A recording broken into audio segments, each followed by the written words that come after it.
Before I begin, I want to define two schools of thought regarding consciousness.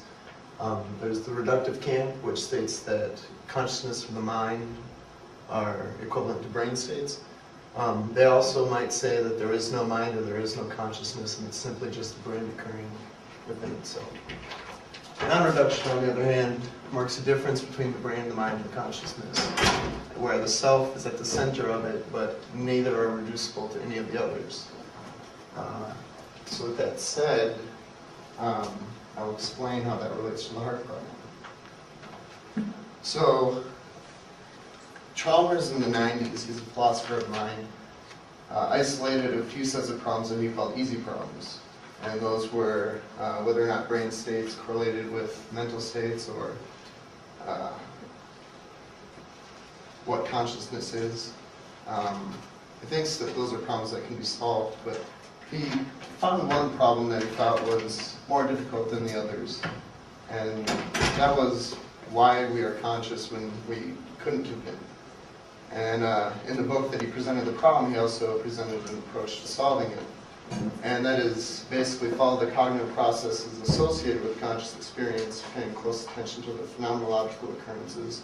And those are the subjective experiences of sensations, correlated with each state, and then with a set of fundamental laws that explain the process. And when he means fundamental laws, he's speaking in scientific terms. So basically, amount to either laws of biology or physics or chemistry. Two approaches to solving the heart problem are reductionism and non-reductionism.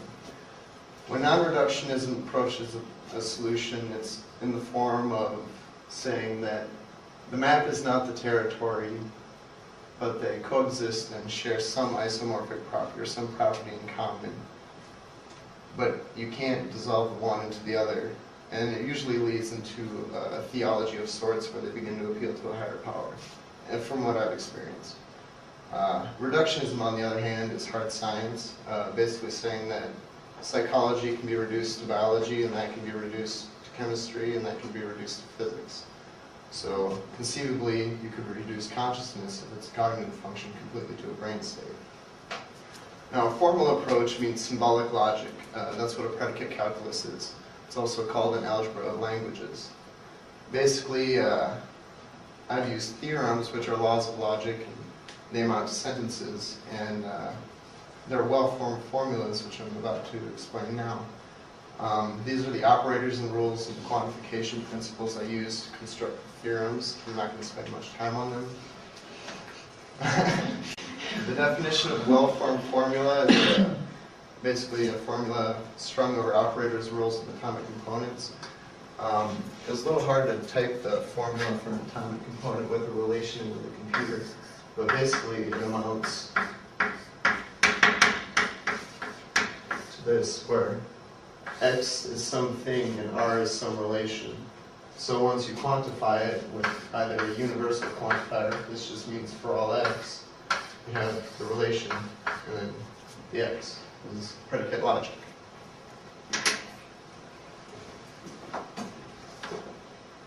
So what I did was I wrote theorems for both reductionism and non-reductionism, trying to construct the strongest arguments for either side that I could to decide which one had more weight. Myself, I'm a Christian, but I'm also a psychologist, so I lean towards being able to explain things scientifically. So it's been an interesting journey for me, but these are the atomic variables of reductionism. You don't really need to know those, but they go into the top line here.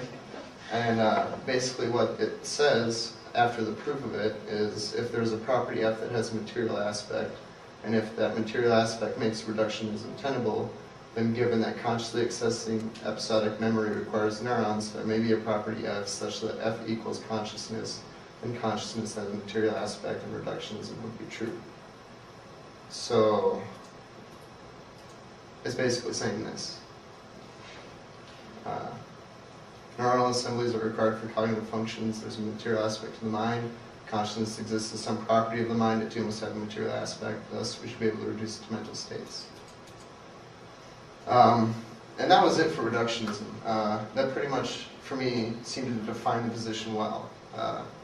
basically if there's some property that causes consciousness, and consciousness is a part of the mind, then it has some material aspects, and so their mental functions have material aspects, so it seemed reasonable. It's inductive, which isn't as good as deduction, but it's in the form of a theorem, so it has some strength. But when I tried to write theorems for non-reductionism, I didn't really know where to start. I think it's impossible to prove with logic that God exists, even though I believe in Him. And therefore I didn't think that I could come up with an argument based on any sort of soul or God for an immaterial consciousness. But then I began thinking that with the proven incompleteness of logic and mathematics, which was proven by Gödel, there might be something wrong with the field of science. So I devised this argument, which basically says that if math is incomplete and logic is incomplete, meaning that it can't prove all propositions that are true, it's possible that since science is based on these pursuits, it also is incomplete. And given the halting problem, or the ability for a computer to decide whether a proposition is true or not, it's an NP problem. So computational models of consciousness, which do this function all the time, I mean that's why we prove mathematical theorems and such, the computational model of consciousness would be incomplete as well. So there wouldn't really be a mathematics of consciousness that would be complete. So I put these into theorems. These are the atomic variables I used. And I ended up with 4 theorems. This one basically says that if you have consciousness in the halting problem in a math of consciousness, the math is incomplete, and no, the math is complete and there is a physics of consciousness. But if the math is incomplete, there isn't a physics of consciousness. This basically says that mathematical models of cognition are incomplete. To read it, as the top line says, if you have consciousness and it's an emergent force, you have the halting problem, and there's mathematics of consciousness that's incomplete, then with the halting problem and the mathematics, there is no mathematical explanation for consciousness, so mathematics is incomplete and cannot explain consciousness. This basically takes the last theorem and combines it with the previous theorem to state that incompleteness is transitive to anything based on mathematics or logic, and results in a physical incompleteness theorem.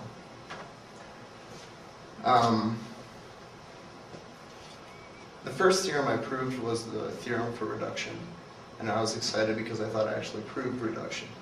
But theorems don't necessarily prove things, they're more of a description of inherent relationships and variables. So my excitement diminished, and I continued to pursue other directions. And when I proved the 4 theorems for non-reduction, again I thought, well, this means that it's irreducible. Consciousness is irreducible, science can't explain it. But when you actually analyze the arguments, you'll notice that, well, I should tell you that a theorem is also a tautology. And a tautology is a statement like it is what it is. Basically, it adds no new information beyond what it's already stating. And that being the case, one could argue that this weakness is additive when you combine theorems or tautologies, and therefore the argument you construct based on combining them is weaker than an argument you can prove with one theorem. The other counter-argument is that the relationship between science, logic, and math is orthogonal, which means the only thing they really have in common is set theory. And that could be made, but the only problem with that is that science is reducible to logic, hypothetical deduction, and induction. And it also uses mathematical relationships that when you try to model in mathematical logic, you find it to be incomplete. So I'm left with more questions than answers. I can't tell you if the mind is reducible or not. I don't know. But I do hope to continue on in my studies and find out. The conclusion I would draw is that reductionism may be tenable pending future findings. I think it's within science to explain it. That's more of a pragmatic belief than anything else. But given that I am also a psychologist, I'm in the process of designing experiments to find neural correlates to consciousness, and that's under the future directions there. Basically, research is beginning to show that the 40 hertz frequency that the brain stabilizes at or centers around is responsible for binding all our sense perceptions together. And there have been numerous studies supporting this, and a few that seem to go against it. But I'm hoping to do research on that, and through that find what might possibly potentiate the neurons in such a way as to influence the frequency, and then hopefully trace them through some neuropeptide marker to find a correlate. All right, thank you. What would it mean for science if you could establish non-reductionism, or not being able to establish reductionism? How does science have to accommodate the possibility of non-reductionism? I don't think it would affect it. I think I'd still continue to pursue it, but if non-reductionism is true, then the map truly is not the territory, regardless of any similarities they may have. So it'd be beyond them to explain it. But if they do find that reductionism is true and that we are just a bunch of neurons firing to each other, that could explain the hard problem. Can you explain a little more about Gödel and this idea of incompleteness?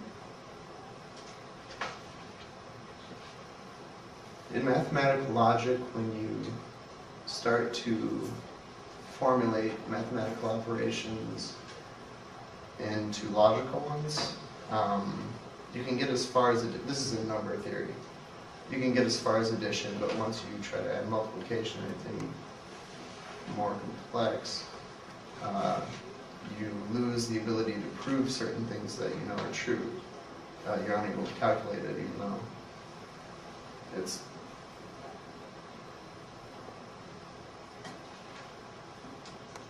basically incompleteness means that there are propositions that are true that you can't prove. And when you have completeness, the system that is complete is capable of proving all propositions that are true.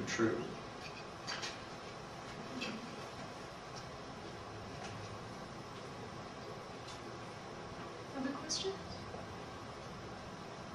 If there's no one else. Ian, could you talk a little bit about the consequences of reducibility or of the reductionist model for psychology and for theological concepts of the self? That's probably a long way of saying the soul. Well, what's interesting is that there's a new field that's developed called neurotheology. And what they're doing is studying the brain under conditions of prayer and meditation. And the conclusions they're drawing is that our brain is actually hardwired for faith and to believe in such things. So even if reductionism is true, there's still room for a God-centered mind. And how about for psychology in general? Is one of these more attractive to psychology right now than the other? Does one of them It depends. I have a friend who's a behaviorist, and she doesn't believe in the mind. I wonder if she's a zombie, but she doesn't believe in the mind.